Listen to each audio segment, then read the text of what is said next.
Welcome everybody on behalf of EVPA to our workshop today. It's the module 3.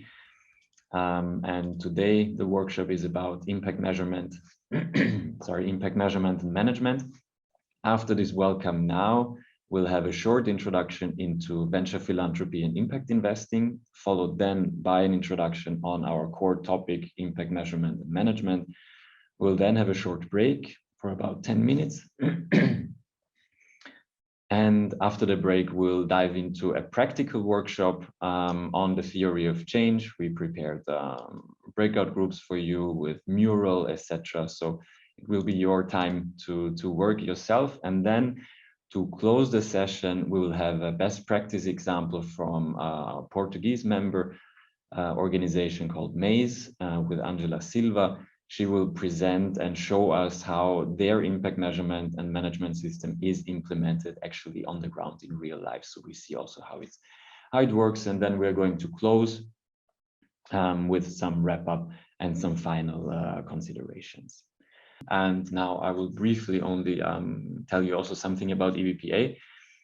So EVPA is a community of organizations interested in or practicing venture philanthropy and social investment across Europe. We'll go into some terminology in a moment, but our members, we have about 290 members across Europe in more than 35 countries, mostly in Europe, some also outside of Europe.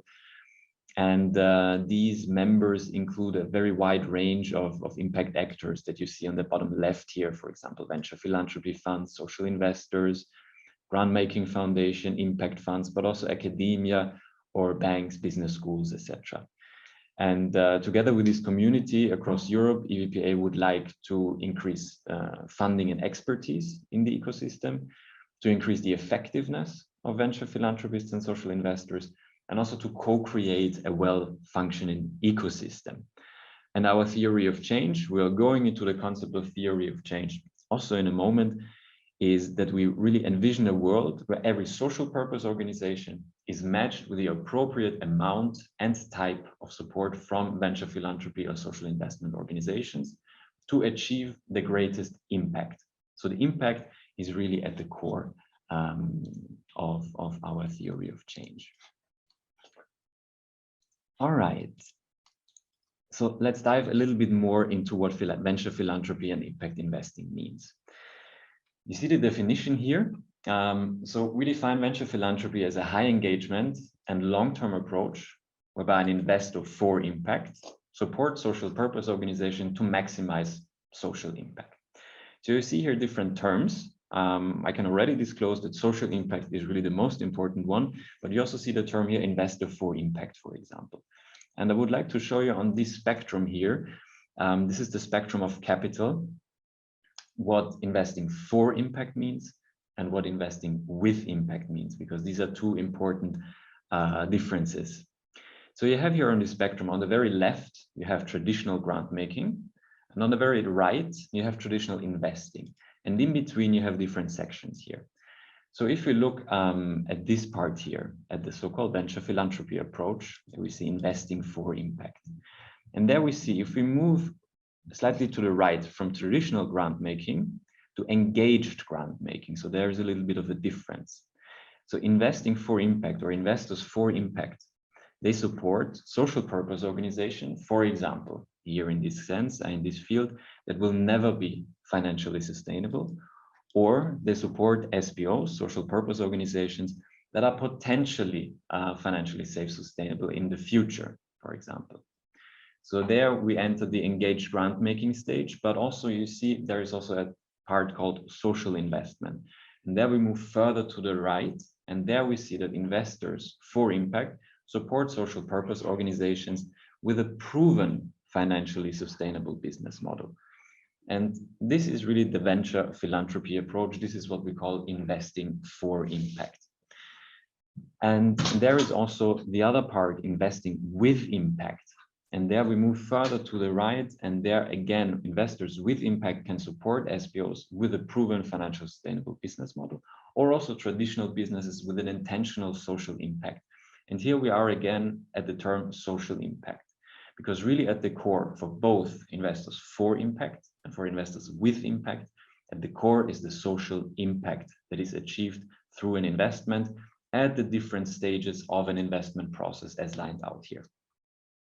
The difference though with investing with impact, that investors with impact really also need some financial returns alongside the social impact. So both approaches are complementary. They have different focuses, but the social impact in both cases is really at the center. All right, and here, just to remind you, this is really the impact ecosystem we are talking about when we speak about venture philanthropy, investing for impact and investing with impact. This just very briefly, I would like to introduce you to this charter of investors for impact. These are 10 principles that really are, this charter was developed very recently. It was a collective effort with our colleagues here in Brussels from the Knowledge Center, together with our EVPA members. And these are really 10 guiding principles. We call it really the DNA of investors for impact. And you see already here, I will not go into all these 10 principles, but you already see that 3 of them here are highlighted. It's number 5, 6, and 7. So 5 is measuring and managing impact. This is what we're going to speak about today. And then you have number 6 is the extensive non-financial support that investors can provide. And then you have number 7 is the tailored financial support according to the needs and characteristics of social purpose organizations. So if you want to learn more, there is a link. We obviously will share this recording with the slides, and there you can browse through this charter. But for the sake of today, as our main topic is impact measurement and management, we're going to look into this now a little bit deeper. So what does EVPA understand with impact measurement and management? You see here again a definition, and it says that impact measurement and management means measuring and monitoring the change created by organizations' activities, using this information and data to refine activities in order to increase positive outcomes, but also to reduce potential negative outcomes. We're going to a bit more detail in a few minutes, but have in mind really it's about increasing the positive outcomes and reducing potential negative outcomes, and to manage also this process accordingly. EVPA, in order to support investors, business support organizations, or investors for impact, with impact, for example, we developed a 5 steps approach, and you already had a reader in your preparation materials where these 5 steps are outlined. Just here as a short recap, these 5 steps are setting objectives. So what is the goal? What do I want to achieve?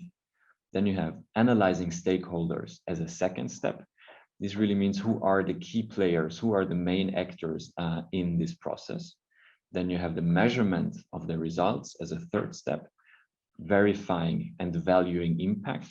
And finally, the fifth step is monitoring and reporting. And you see here, it's a circle. It's not necessarily a linear process. That means it's a circle. You start after monitoring, reporting. You cannot restart this process, refine it. So it's really something ongoing. It's not a linear process, but a circular process. You had some readings already, and there was also a link in the readings to this report that appeared on the screen now. This is really an in-depth report as a practical guide on measuring and managing impact. This is really, if you want to dive deeper into this topic, we can really recommend to have a look at this report. And now I would like to hand over to my colleague, Sarah, and she will have a question for you related to all these things here that you see on the screen. So Sarah, please. Yes, thank you. So we wanted to ask you to understand what is your knowledge in terms of impact measurement frameworks and tools. So please use your annotate function and let us know if you are familiar with any of these frameworks and tools. These are probably the best known impact-oriented frameworks for impact measurement and management. So you can see on the left, there is the EVPA 5 steps that together with the principles of social value, they have recently become 8 principles. And you can see the main one in the middle is involving stakeholders, as well as the impact management project 5 questions, the who, the whom, the how much, are general frameworks that could actually support organizations, whatever is the methodology they decide to measure and manage their own impact. So these are really guiding principles and guiding principles and process to support impact organizations, investors, as well as social purpose organization. This is the way that we use at EVPA to define all that huge range of organizations that goes from charity to social business, as Florian was actually explaining to you before with the EVPA spectrum. The SDGs are not an impact measurement framework, but they are very helpful in terms of vision and codifying objectives for sustainable development. And the social return on investment is a methodology to quantify and to monetize the social value coming out from an activity compared to the input, the money invested. So I can see a lot of you are familiar with the SDGs. This is great. Some of you know the EVPA 5 steps. So, and some of you know the social return on investment. This is nice. So happy to move forward now. We will go a little bit more in depth into the EVPA framework, but I would really encourage you to browse the 8 principles of social value online. You can find many resources. We can also share some of them with you, as well as the impact management project that are really point of references together with what we do. We work together with those other organizations to merge our efforts to really combine the research effort that we do with practitioners to come up with some joint proposals and alignment. So this is a message for you to tell you, you see different standards and different frameworks, but this is because the sector is really young in terms of evolution of methodologies and common frameworks, but all these actors are working together to really harmonize principles and frameworks. So we'll get there. So thank you for your feedback. If you can move the slide. So we will go a little bit more in depth into the description of this 5-step process. But first of all, as I was telling you, this is a general framework, which means it's not a methodology. So you can follow this guiding principle and process, whatever methodology you use to measure impact. This framework comes from the practice. So as Florian was mentioning, we have a practitioner-based research that is really based on extensive research consultations with our members, with practitioners, and it's meant to be used by both support organizations, either investors or incubators, as well as by social purpose organizations. It's a learning process, so it's not linear. The idea is that you go from step 1 to step 5, and then you start the process all over again, because this is really a way to gather information, but then to improve and refine the way you manage your impact. It's a management tool. This is a very important concept that we would like you to become familiar with. So here, impact measurement, it's not collecting data for reporting purposes only, but it's especially collecting and understand data and impact to actually improve, refine, and also change the way we do things to improve and hopefully maximize the impact we can produce on society. So these are the main concepts, and now we will see starting from step 1. But before that, we have a definition game for you.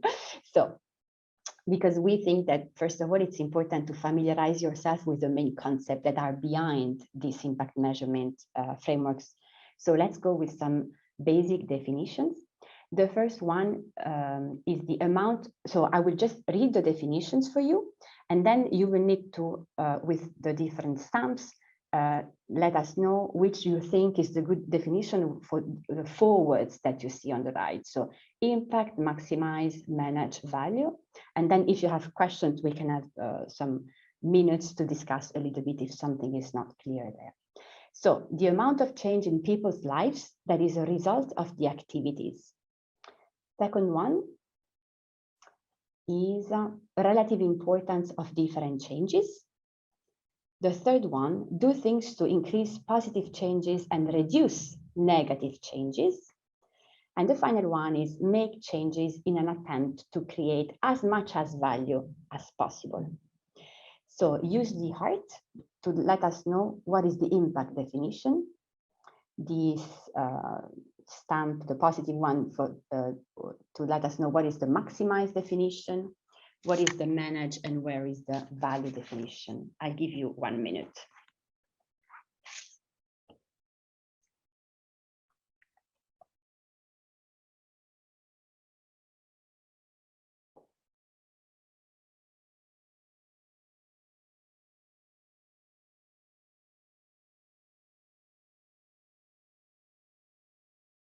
Thank you very much. This is a very nice exercise for us. I think you got it right. The only one that is probably a little bit more difficult to define is value. I can see here according to where I see the stars around the screen, because it's quite clear that the first on the left is impact. So the amount of change in people's life that is a result of the activities, this is an important concept. So understanding change is at the heart of impact measurement, but not just change in general, but hopefully also what is our contribution to that change. Then when we discuss about value, this is the relative importance of different changes. So how do we affect people's life, but how do people value those changes? There might be negative changes that are not too valuable, so not too important, so really not changing that much their life, and positive changes that are very much valued by people. And we have to include into our consideration what is the feedback from stakeholders. So one of the first probably principles that would come out from this discussion is to really put stakeholders at the centers, because stakeholders can tell you where the value is in that change. Then the third definition is manage. Do things to increase positive changes and reduce negative changes. So take ownership for impact measurement, not just collecting data, but using them actually to improve management. And make changes in an attempt to create as much as value as possible. The idea here is to maximize the use of resources, and this is true for all of us, for investors, for incubators, for social enterprises. Resources are limited, and we need to ensure that they are used the best way possible. So once you have understood this concept, you can go very far with impact measurement. I will leave you 2 minutes if there are questions on this, something that is not clear or that you would like to understand better, just raise your hand or speak.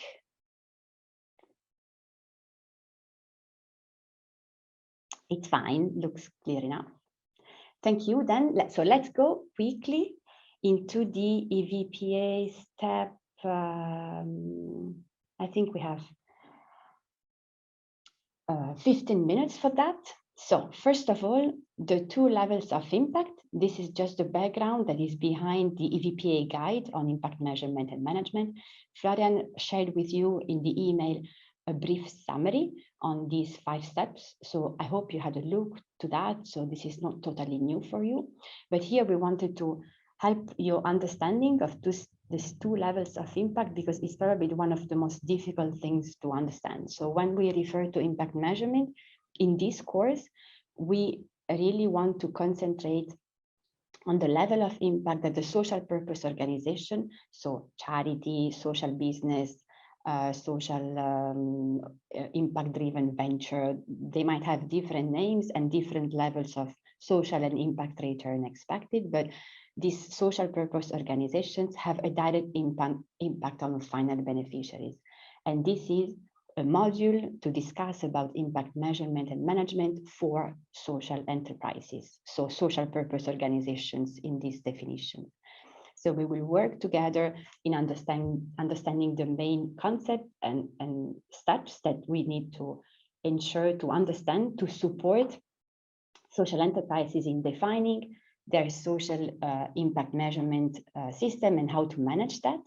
But at the same time, our guides and also the speaker that we will have at the end of the session, so Angela Silva from Maze, we'll try to include also the perspective of the supporting organization, of the investor or the business support organization, because there is this double level of impact that you have as a supporting organizations on the social purpose organizations, that is an indirect level of impact on final beneficiaries. So we didn't want to overcomplicate this session now because we have only 3 hours, but you will find more on the EVPA guide. And we really hope that with Angela, we will manage to share some key messages on how it is important to ensure that you value your contribution towards the social enterprises you support, and you ask feedbacks from them on how they value your contribution. And at the same time, you have the right tools to support social enterprises then on the ground to really set up impact measurement systems that are ambitious and support them into their activities to achieve the greatest impact. Is this clear? Or you have questions on this double level and what we are going to discuss today? Yes, if I may, beneficiaries, who are they? They can be any citizens? Yes, they can be any group of beneficiaries. So sometimes they are the people employed, for example, in social enterprises. Sometimes they are the people that benefit from the services of these social enterprises. So we give for granted that if a social enterprise is called social, it's because it has a positive social impact on someone. And so this someone is this beneficiaries group. Sometimes you can have first level beneficiaries, second level beneficiaries, but we include that all the beneficiaries that benefit from the social enterprise activity. Yeah, okay, thank you. SPO, so social purpose organization, there is a question from Giulia Berti online. It's the EVPA definition that wants to be a comprehensive definition, a large one, for all type of organization that have a social impact as a first driver, and that either they produce revenues or they don't, but they do have a social impact on the ground. So this social purpose organization definition is a large one. We wanted to be inclusive. So social enterprises is just included into this social purpose organization definition. It's just definitions. I think should be clear what we have in mind. Okay, thank you. So let's go ahead with the 5 steps. This will be quick, but stop me if you have questions. So setting objectives, every framework starts with a definition of what are the overarching social goals that an organization would like to achieve. So usually starting from the definition of the social problem, you are probably familiar with problem trees, and this is really helpful for an organization to understand what are the proposed solutions to actually achieve a positive impact and solve that social problem. So social purpose organizations tend to have a solution that can actually solve a social problem. And just for you not to be lost into terminologies, every type of frameworks, balanced scorecards or logical frameworks, they all start with some sort of theory of change. This is why we wanted to dedicate some time today on the theory of change, because this is probably the most well-known instrument and tool that organizations use to define their own impact goals. And we will spend some time in that. So this setting objectives means defining a theory of change, which in the next slide we briefly explain. So what that means, the process, you first of all have to identify what are your beneficiaries or your main stakeholders,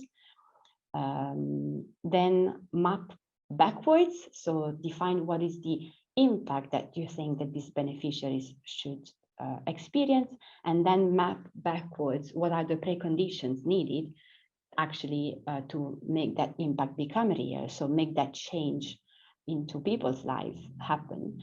And so think about what are the activities that needs to be implemented in order to produce that change. And when we speak about change, we mean outcomes. So not just changes at the output level, which might be how many kids are trained in school, but at the outcome level. So what is the change in this kid's life as a consequence of that training session? And this is where impact comes when we reflect on the consequences of our actions. In the next slide, we have a typical impact value chain. So this is a logical framework that explains you where are the logical connections between the input, the activities, then to the outputs. So what are the tangible products as a result of the activities on the ground? So in that case, it's new schools built with how many places, or number of training delivered, number of kids enrolled in the school.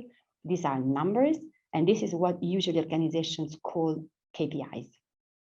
But we try to go a little bit further and to think about outcomes. So what is the consequence of these outputs? And we have here to include stakeholders groups, because we will only understand change when we refer to specific group of stakeholders.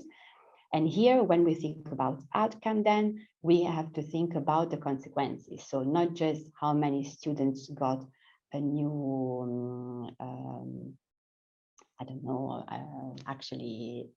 certification, but how many actually found a job, or how many increased their self-confidence thanks to this, or how many changed their life as a consequence of this training. So these questions on the change start at the outcome level, and then there is this impact level, which at the moment I would not go too much into it because it's slightly more theoretical. The idea is that to understand what is your final impact, you have to adjust the outcomes by what is really your contribution, understanding the contribution of others, potentially on these positive or negative outcomes, but also what is the, I don't know, drop off on time. So we know that some effects might have a shorter time, other on a long time, but this is more a theoretical reflections that I wouldn't really go now. So keep in mind that to start to reflect about impact measurement, if you start to reflect at the outcome level, so at the change for people's lives, or if you want also for the environment, like many organizations have environmental objectives, we still include them into our definition of social objectives, but still think about the change. What is the effect of these activities? And then there is time then to start think about the impact. This is at that moment, I think, less important. So let's go ahead with analyzing stakeholders. Here, the main message is this is the key step to go forward when you define an impact measurement system, is to think who the activities have been affected to and who actually is affected by the activities. Stakeholder groups needs to be identified. So we have probably a huge number of stakeholders groups that are engaged at different levels with the activities, but then we have to make a choice. So impact measurement is really also a matter of proportionality.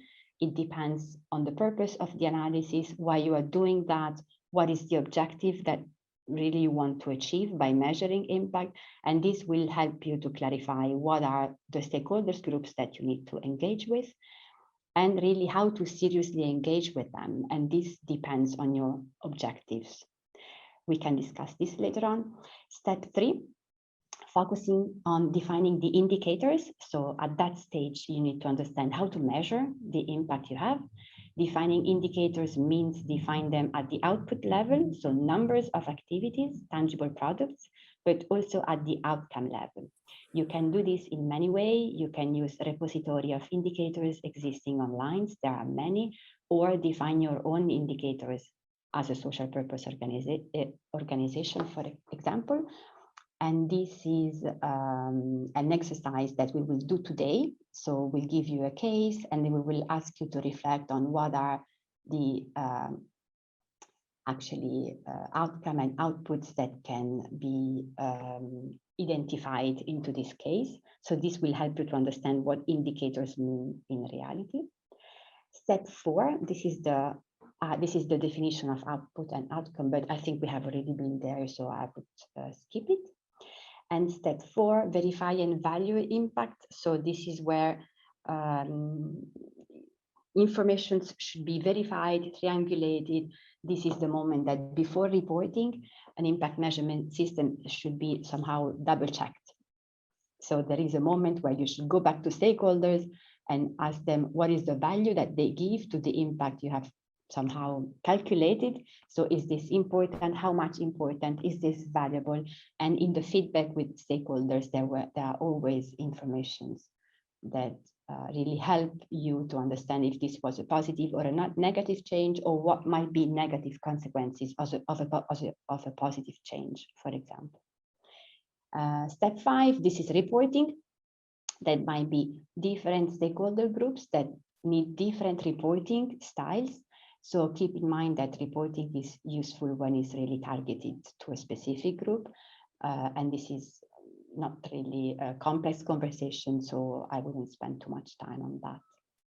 I would like to again welcome Angela Silva. She's the head of innovation at Maze. Angela, welcome. Thank you so much for being with us and for taking the time. We are very much looking forward to your presentation to see how impact measurement and management is applied in practice, really on the ground, so to say. So Angela, I would leave the floor to you if you would like to share your screen yourself, your slides. Otherwise, I can do it also for you as you prefer. No, I can share. That's fine. Thank you so much for the invitation. And we were speaking about this opportunity internally at Maze. I'm going to speak with you a little bit about Maze and what we do, but it's really a moment for us to stop and think what we do and why we do it. So it's really always a great opportunity to reflect on the things we do. So thank you so much for that. I'll be sharing the slides with you, but by the end of all of this, I think that I can also share the slides. Are you seeing the full screen?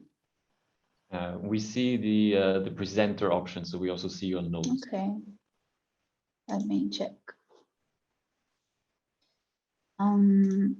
Because my second screen is not working very well today. Let me check.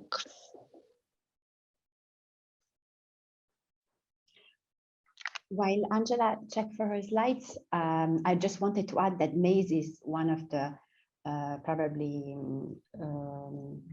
well-known EVPA members that work on an impact measurement system, and they have started with an accelerator, and now they also built a fund. So yes, now we see the slide, but you have to go into the presenter mode, into the slideshow mode. Yeah, but duplicate. Can you see now? Yeah, perfect. Okay. Yeah, cool. So, yeah, we are very happy to have you today with us, because this is really a great example. Thank you. Thank you so much. I cannot see everyone, but I wanted just to check if any one of you already know anything about Maze. Just a quick hands up. No, I'm quickly screening the faces. Okay, so I'm going to tell you a little bit of our story. And so Maze is an impact investment firm. We were born in 2013 as an arm of for social investment of Gulbenkian Foundation here in Portugal. And in 2018, we finally spin off from Gulbenkian. Gulbenkian is still one of our main investors, but we basically focus ourselves in accelerating and investing in solutions that deliver impactful outcomes, and also in inspiring organizations to solve for social and environmental challenges. And we do it in 4 different ways.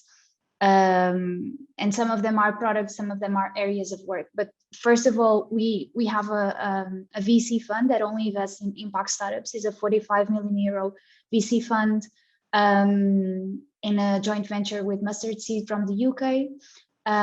We also accelerate impact startups a little bit more early stage than the fund, and we help them scale and grow. And this is a non-financial support. And we also work with corporates on helping them achieve their impact metrics, and also on how to better measure the impact of what they do. And then finally, we work with the public sector on building and managing social impact bonds, and also on having like a branch that solves for social and environmental challenges through service design projects with public institutions and social organizations. And this is basically how we split internally about the work that we do. And we like to say that we are driven to prove that impact is really the greatest economic opportunity of our times. And when I was telling you that we had the opportunity to stop and think about this, was we try to split this into the types of stakeholders that we work with. So basically, to prove that impact is the greatest economic opportunity of our times, we do it in two fronts. We do it with our partners and investors, and we do it with the organizations and the startups that we work with. And with our partners and investors, they really want to do is because, as you are very aware, there's a movement in the market. It's their answer to the market. There are pressures from consumers, from stakeholders, shareholders, especially for the corporates that we work with. We see an increasing pressure on the shareholder structure on really matching performance with impact. And that's why they work with us. And we do it ourselves by measuring and managing all the impact that what we do, of everything that we do. And to report that to the partners and the investors that we work with is how it becomes useful for them.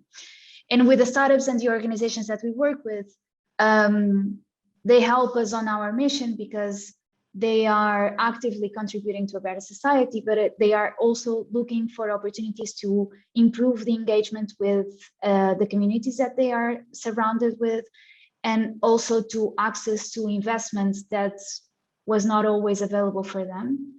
And the way we do it is we influence them towards impact management. So we try to prove them the value of all of this, for them to have a stronger strategy and also to access to financial instruments that wouldn't be accessible if they wouldn't be focused on that. And I'm going to now go into detail for each one of these pillars. So focusing on us managing our impact to our partners and investors, one thing that it became very clear to us is that we really manage rather than measure the impact of what we do. And this is our strategy to be really proactive and forward-looking instead of just looking back and measuring whatever we've been building. It's also a very regular practice. It's ongoing. We have all the processes in place, and it's our way to really decrease the risk of our negative impact and the negative impact of the organizations that we work with. We don't follow any specific framework, but we've built our own frameworks based on our team's previous experience, impact management project guidelines, and also EVPA's charter for investors for impact. And it's really a combination of all of this together that makes our measurement and management instruments available to our partners and investors. And we do it regularly for everything that we do, but we split it into what is Maze as a whole. For example, if one of the things that I've attached to this presentation is our impact report from the last 7 years. So we've combined the last 7 years together because we thought it was a good milestone to report, but on an initiative and product basis, we do it very regularly. For example, for the accelerator, we do it every quarter. For the fund, we do with every investment that we make, and I'm going to speak about that in a moment. And for example, for a specific project, we do it by the end of the project. So it's really up to the initiative and the product that we are running. Taking the example of the fund, I'm here showing you our impact process for the MSM fund. We have 3 different stages where we really combine impact with our investment. And this is, it's completely correlated, is what we call our lockstep model. And it's really the way it's our way to guarantee the compliance of everything that we do. So first of all, we define the impact case. We define why is this a good investment for us and why we want to proceed with it. Then we select the impact goal or the goals depending on the type of project, and prepare to manage the impact of the selected startups. And then finally, once an investment is made, we continuously learn and report the impact that is being created by them. And this is something that has been critical for the investors that are on board with us in our mission, and has been a differentiating factor from other funds that we've been in contact with. Looking at the second front that I was telling you about, so influencing towards impact management for organizations and startups, I think that I'm not going to tell you anything new, but I wanted to really reinforce this. It's really hard to convince the organizations and the startups that we work with about how critical this is for them. It takes time, it's very complex, but we see ourselves as the people that are going to help them make this exercise a lot less complex. We show them that it doesn't need to be difficult. We usually look at the KPIs that they have been measuring already, and we show them another way of telling the stories that they are not telling already. And we also show them examples of startups that have been telling consistently their impact stories. And for that reason, engagement with the communities that they've been involved with have been increasing. And one of the things, also one of the arguments that we use with them is that it's like with us at Maze, it's really preferable for you to be proactive and be prepared for the future rather than to wait and see what happens. But most important of all is the fact that impact investment space is growing, and so is impact washing. And the fact that you're transparent and you're compliant with your impact strategy is really what makes the difference. So to show that alignment between the startups and their potential investors, shareholders, sponsors is really a differentiating factor, and it's where it's the point that we stress the most. And I'm going to show you two examples of startups that represent two different personas. So the first of one is On. I don't know if you heard of them. It's one of our investors. We call them the case study because they were born this way. It's a menstrual cycle brand that is focused on reshaping the way people experience their entire cycles through period products, but also more. They were born impact driven. Their founders are completely impact focused. And they, since the very beginning, since there were two of them, they really take the time and resources to tell their impact and to measure the impact of their business. And this made them build a community, even in countries where people cannot purchase their products, of fans of their mission. And people are completely faithful to their brand values and what they've been building. And that has been leading them to constantly attract impact investment, to attract follow-on rounds with previous investors, including us. And it's really a proof of their commitment and a show of how engaged they are with the mission that they've decided for themselves. And looking at the EVPA's wheel, we see ourselves very focused on this step 4 of helping them to verify the impact that they've been building. And it's a more back office work because they've been very strong on this since the beginning, but it's our shy attempt of being relevant to them because they are pretty amazing in this aspect as well. And a second example is a different type of persona. It's Sensefinity, is the ones that I call them, I see the value now. So Sensefinity, they join our acceleration program, the last edition of it, and they claimed that they wanted to fight world hunger through the digitalization of the supply chain, which was a pretty huge claim to make.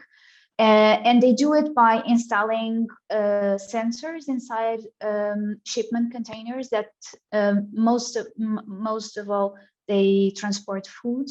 And these sensors are aware of temperature, humidity, and other conditions. And every time that there is a big shift, they highlight this shift to the people that are in charge of it. And they can even define routes. For example, if there is a heat wave and the products are getting bad faster than expected, they can be delivered to a closer location rather than one that is further and with a risk of a lot of food going to waste.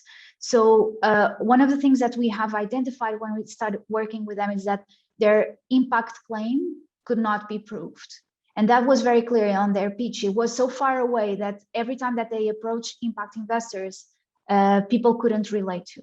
And that happened because most of all, they were focused in terms of investors in IoT and blockchain. So there wasn't the need for them to be proactive in this type of messaging.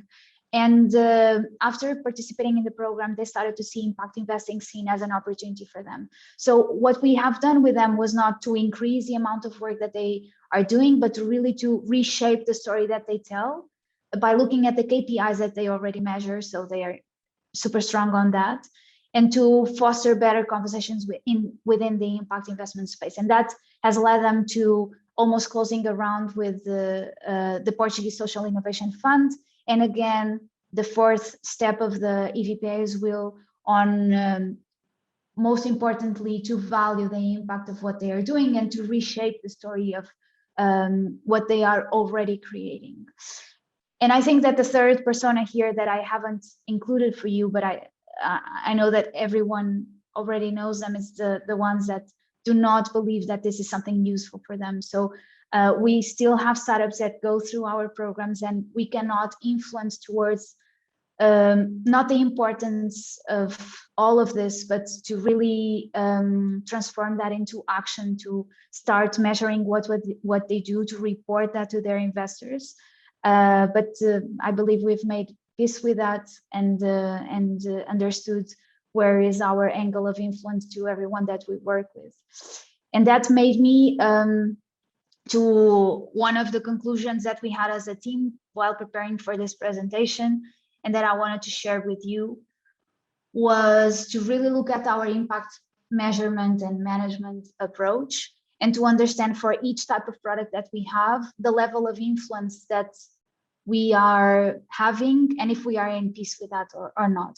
And for the acceleration, we really believe that the programs are so stretched in terms of the capacity of the teams and the timeline restrictions, the high intensity, and the startups that we encounter are always so short on resources that it's really hard to tell their impact stories in a way that we know for sure that in 6 months from now it's not a completely different story. So it's hard to convince them. It's a hard work, but we see ourselves as really an influence towards making impact as a priority, which for some of the startups that are applying to an impact accelerator, it's not. So it's a surprise for us when we get them. It's a high level support, and it's mostly focused on simplifying what this could be, what this could represent to them. So most of the times we are not looking for new KPIs. We are looking for everything that it's already being measured, and to build a better storyline with that. For the fund is a completely different story, right? Because we, both startups and the fund itself, we are accountable, the fund to our investors and the startups to the fund, about everything that we do. So our strategy, our impact strategy is really part of our impact thesis, and it's the core of everything that we do.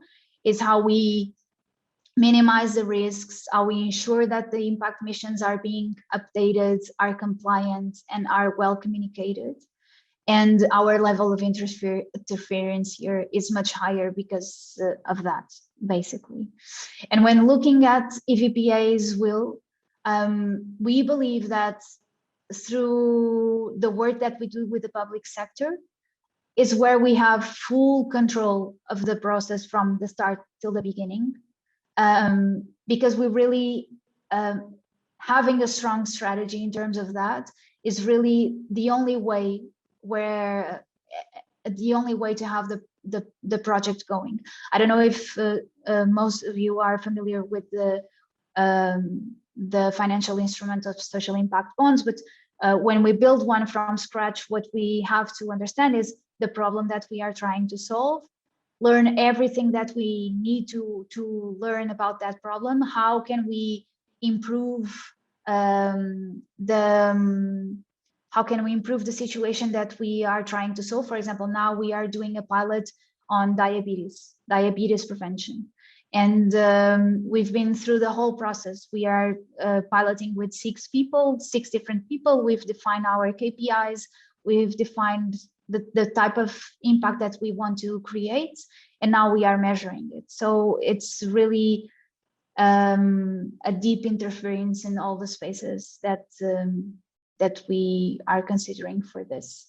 And it's really, at Maze, I showed you 4 different areas. Now I'm showing you 3 different products, but we are moving from a vertical perspective to a more toolbox approach, where we know that we have the capacities and the competences in-house to measure and manage the impact of all the stakeholders that we work with. It's really up to understand the type of situation, the type of involvement and interference that we can have, and to attract or to grab the type of tools that we need to each type of stakeholder.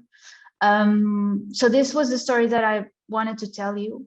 And now perhaps leave space for any comments, doubts, share your experiences, and to have like a brief discussion on this. Thank you very much, Angela. This was Thank you. Thank you. It was a wonderful presentation, and plus I think really aligned with what we've been discussing during the first part of the morning. So I'm very happy that we are so much aligned.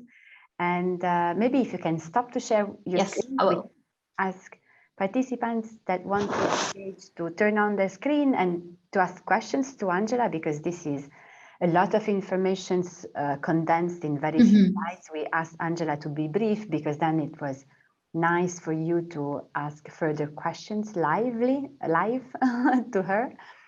So maybe I will start with one question, because we were discussing before, maybe Christian was asking it. Do you use any specific tool or software? I'm thinking mostly of the accelerator, because here we have mostly of the organizations in the room are more confident with the business supporting organizations more than the funding part. So maybe we can discuss about the accelerator, but if others have questions on the fund or on the social impact bonds design, I mean, they're more than welcome. But if you think about the accelerator, do you have specific softwares or tools that you use? How much complex are they? How much are they costly somehow? Can you tell a little bit more of how you organize this impact management in the accelerator? So for the accelerator, we try to keep it very simple. We don't use any software or any technology tool. What we do is we build for every edition an impact sheet that we share with each startup. In the first edition, we were very naive. We delivered it to them like a template and said, please fill it in. No one filled it in by the end of the deadline. So after that first attempt in the next editions, we do it differently. So we make a first approach. We give our understanding, knowing what we know about the business of what would their impact management sheet would look like, and then they just evaluate it and make their changes. So when I'm going to share the slides, by the end of it, I have an example of one of the impact sheets, so you can have it as an example and use it as if you prefer. But it's the only tool at the moment that we have. And it refers to a theory of change, as you were saying. It's like for the Yep. fund, when you have, like for the accelerator, you ask social enterprises to define a theory of change and some outcome they can. Exactly. Yeah. Thank you. Then, Michaela, there is a question in the chat, which I understand only partially, which means what are the key aspects of proactive impact approach for traditional versus social enterprises? The point is that traditional enterprises, by their mission, don't have to assess their impact. I mean, they will start to, I'm sure, because history will get there. But at the moment, only social enterprises are really meant to measure their impact because this is their mission. And here we focus really only in discussing about social enterprises. So when you think about enterprises that don't have a social mission, they usually have sustainability reports, which still is a first step towards somehow interrogating the company about their impacts, but it's usually much less serious and much less really embedded into their business models. It's still seen as an externality, management component. There is more to say on that. We have at EVPA an EVPA corporate initiative, which is really addressing the topic of innovations in corporate social responsibility towards those companies that are really taking social business and impact very seriously. But this is really another parallel topic, I would say, to that. So if you want to specify, if you have a more specific questions that you wanted to ask Angela, feel free to ask it. Just to complement on that, because we've been working with a few corporates in the last couple of years, and one thing, for example, that it was a surprise to me. One of our clients is a huge bank worldwide, and we started to work with them with a very simple pilot with a startup. It was a CSR initiative. No one believed it was a business initiative internally. So it was interesting to see the head of HR starting to consider like a pilot with an impact startup as something core to their business. And this startup, what they did was you can learn a language, the speaking practice with a refugee that speaks that language as a native language. So you have all the theory, the grammar, the writing, and all of that in a platform. But when it comes to speaking practice, you can do it with a refugee that speaks that language. And it was very interesting to see that change internally at the company. So now we are moving from a corporate startup pilot to something bigger to help them to measure, for example, the impact of social initiatives that they have in-house. And one thing that we learned is that, for example, for top management, their bonuses are linked to impact metrics. So even if they are from an operational side of the business, their bonuses depends on how compliant they are with their CSR goals. And that was something new for us. We weren't aware that this was happening at the global level, and the pressure to build effective impact initiatives at the corporate level became very clear. So that was something interesting that we came across. Thank you very much, Silvia. This is a long, it's a big sector. So I've just copied the corporate initiative link here. You will find a lot of materials on strategic alignment, collective impact strategies. There are very nice case studies that EVPA has been putting together on these new corporate social investors practices. And there is a lot to discuss there, but nonetheless, this is still complementary to that discussion, I would say. So other questions or comments? Have someone already an experience in actually supporting startups into defining KPIs? I guess you have in that room. Is there actually something that Silvia said that relates with your experience? Maybe it was super easy for you.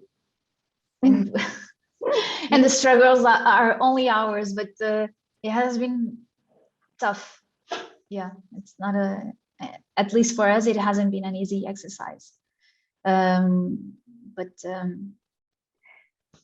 So maybe, I think this is shared by all, I mean, at least all the EVPA members that we know struggle to find the same agreements with their investees or supported organizations.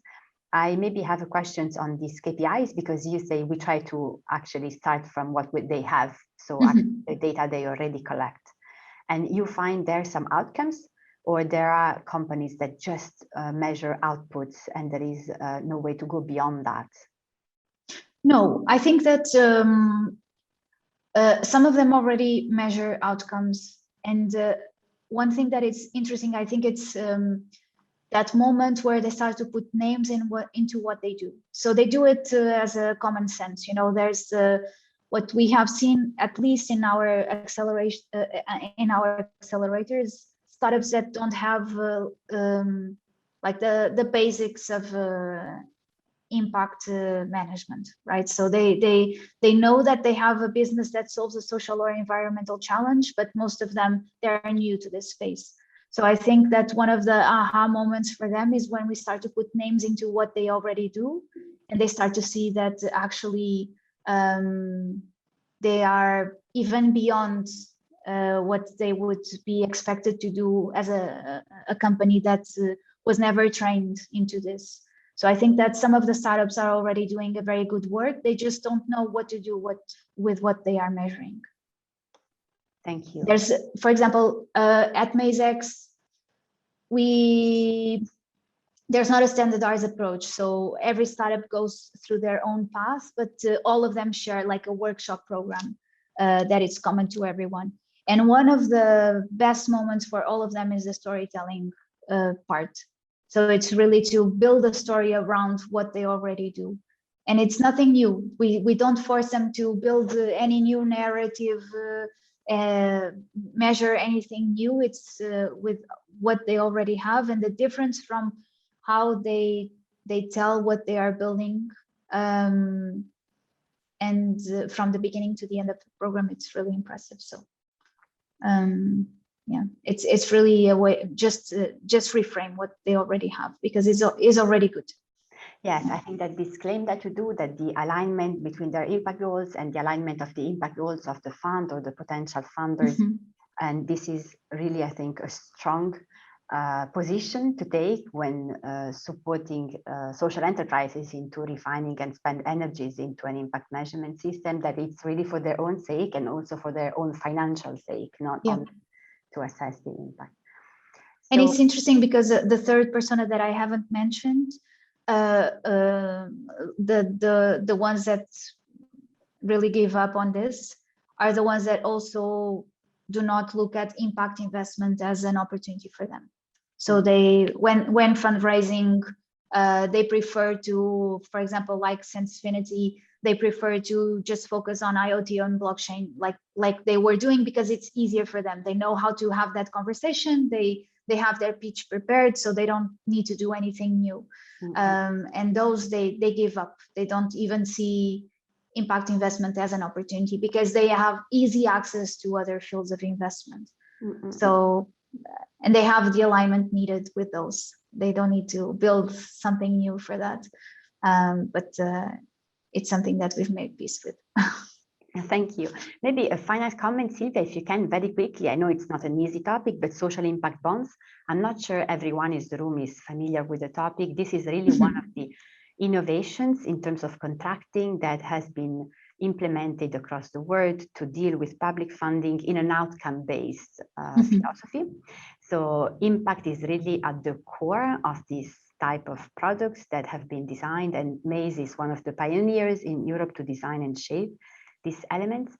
So how it is changing, and somehow where is impact measurement so relevant within social impact bonds, and how this, you think, is educating public funding to go towards more outcome-based policy approach. Thank you so much. Thank you. Okay, so the right person to speak with you about this would be Margarida, our master in social impact bonds. But I can tell you my vision about this from a little bit like an observer perspective. So first, maybe I'll give you an example of a social impact bond that we managed so far. Is their international name is, because their Portuguese name is Academia de Código, but they have an international name. It's I don't know what they use, but it's a boot camp, a coding boot camp for people that are unemployed and they want to make a shift from a professional area. It's a 14-week boot camp that it's financed by corporate investors. And by the end of the program, if you reach an outcome of 90% of employment rate, social security in Portugal will pay back to the corporate investors. And I believe that one of the things that us as Maze have felt when you were asking about the change is the fact that we've been intermediaries in this process for many years, and now we are going to a point where we want to really solve the problem. So to be an intermediary in all of this, it's an ungrateful position, right? Because you help someone to build what they have thought about, but you don't interfere in the final outcomes, and you're just there watching. So what we are doing now with the pilot, with the diabetes prevention, is to understand how we could be, since the very beginning, in control of the outcome of all of this.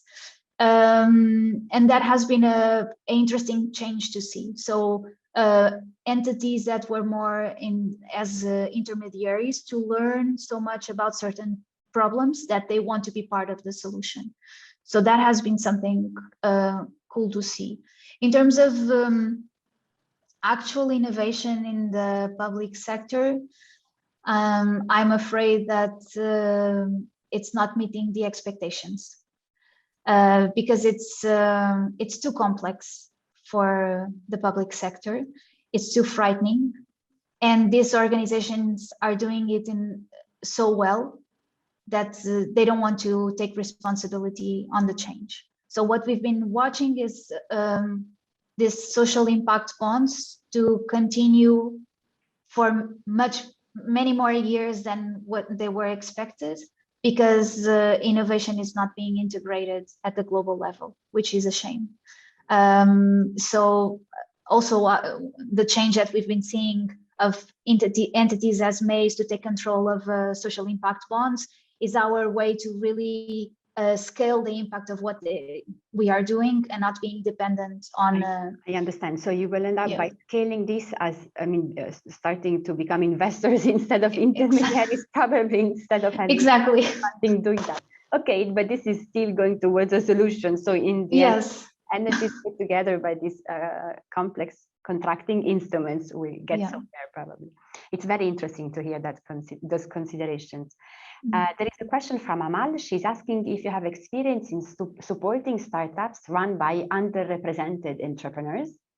So this is at the core of the Liaise project. You know that we are organizing this webinar within this Better Incubation project that is funded by European Commission, and this is really a project focusing on both supporting social enterprises and codifying instruments to better support underrepresented entrepreneurs. And we have identified some groups such as migrants, women, youth, seniors, as well as people with disabilities, for example, to become themselves entrepreneurs. So is this a target group you have in your accelerator or fund, for example? To be very honest, it's not something that we actively look for, but it's something that we make sure that the final cohort is always diverse. Diverse in terms of gender, but also diverse in terms of age representation and nationalities. And it was something that in the first edition was harder to get because we had less applicants, but in the future editions was much easier to find the right balance between everyone. But it's really It's not the core of what we do, and we don't have any specific approach to them. The only concern that we have is that the final cohort represents the applications that we've been getting. So, for example, last year we got more than 300 applications, and by looking at that pool of people, we don't want to have like a full male in their late 20s, early 30s from Central Europe. It's not what we are looking for, because that doesn't represent the applications that we get. But that is our only concern, mostly because the focus of what we do is to really make impact as a priority for these companies, and not that much on the founders themselves, but it's something that we've been considering. So now applications should be open for the 4th edition of MazeX, but we decided to make a pause to really understand what the future of MazeX is going to look like. And this is one of the components that is super critical for us, to really focus on the founders, because it's where we have seen that our work has been creating the most considerable change, is in the way that they work, the way that they approach their teams. And so that would be one of the topics that we are going to look at. Thank you very much, Silvia. There is one last question for you from Christian, but just answer it very quickly, because we have to go. I mean, to go into a wrap up. So do you invest in other countries different than Portugal and Italy, for example? We do, and our investments actually are, we have a clause in our fund where less than 10% of our investments should be in Portugal. All the rest should be in the rest of Europe. So we invest in startups from all Europe, or from outside Europe that have core business in Europe. Thank you very much. Thank you. Yes, sorry, your name is Angela. I'm calling you Silvia since the beginning. It happens all the time. It happens all the time. No worries. Because Silvia is a very common Italian name. So no worries. Thank you very much for your presentation and the time to answer your questions. Thank you very much. Thank you. It was such a nice example. And then we will take care of share the recording of this presentation with the other participants that are interested into the Liaise Better Incubation project. And then one of the objectives for EVPA to be in that project is really also to engage with our members into this discussion between underrepresented entrepreneurs, how to better support those groups into accessing incubation programs, and as well how to engage with them into giving more emphasis to social impact. So this is something that as EVPA, we believe that there is a potential in underrepresented entrepreneurs to be more interested into assessing the impact of their activities, probably also because of their background and their stories. And so this is something that we would really like to investigate more. And I'm sure this project will be an opportunity for us to do so.